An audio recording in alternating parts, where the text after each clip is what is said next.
Richo, thanks for joining us on this week's injury report. We'll start off with a bit of disappointing news for Harry Petty. Yeah, no, unfortunately, Pets has significant damage to his Liz Frank, which means he won't play again this year. Fairly significant rehab, but really confident long term he'll be fine. But no, it's really disappointing news for Pets, we all know what he can do down back, but his recent form up forward was looking incredibly promising and impressive. So disappointing for the team, disappointing for the club, given where we're at in the stage of the season. But no, look, he'll be a real pro with his rehab, like he always is, and he'll get all the support he needs from the footy club. On a brighter note, Clayton Oliver's making real progress. Yeah, no, he's done a good job, Class. It's been frustrating for him and probably frustrating for our fans that he hasn't been out there sooner. But it was a challenging injury. We had to make sure that we treated it with the respect that sort of injury requires, and pleasingly he's right to go this week. Now we've still got a few training sessions, but our expectation is that Claz will play. And it's good the team have been able to keep performing well in his absence, because he's such a good player.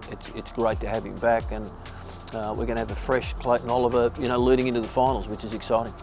Another two players that are getting closer to that return is Tom McDonald and Kai Turner as well. Yeah, no, Tommy will play this week at VFL level, and given what's happened to Harrison, that potentially is going to be good news for us, good news for the team, and good news for Tommy. We don't know how long he'll be at VFL level. He needs to feel comfortable. He needs to make sure that his body's feeling good and that he can adjust if need be. But he's been pretty positive on the training track, so it certainly would be good to have him back. And Kai Turner, yeah, he's had a really challenging year. Played a couple of games for us early, but hasn't played, which is really difficult in your first year.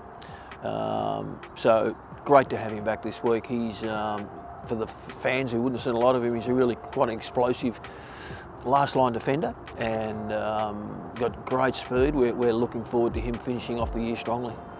With the loss of Petty, fans will be wondering about Bailey Fritsch. How's he going? Fritter is likely to be right at the back end of the home and away season, so he's tracking well. He's already been doing some running off, some work off legs and some running on the D-loader, so he's ticking every box at this stage. So that's on track, but best case would be the last round, and then we have the bye in between, so we'll see whether he needs to play there. But no, it'll be great to have him back. Ben Brown pulled up a bit sore after his last VFL hit-up. Yeah, no, he did. He's just a little bit sore in the knee, Brownie. So we didn't have a game in the VFL this week. The guys did a really significant training session. Brownie didn't do that, and will also miss this week in the VFL. So that we can get him right and get him physically back to his best, so that he can have a real launch into the back end of the year and potentially put his hand up. We all know that, not unlike Tommy Mack, when those guys are playing at their best, they make us a better team in the AFL team. So hopefully, he'll only be a week, possibly two. We'll just see how he responds.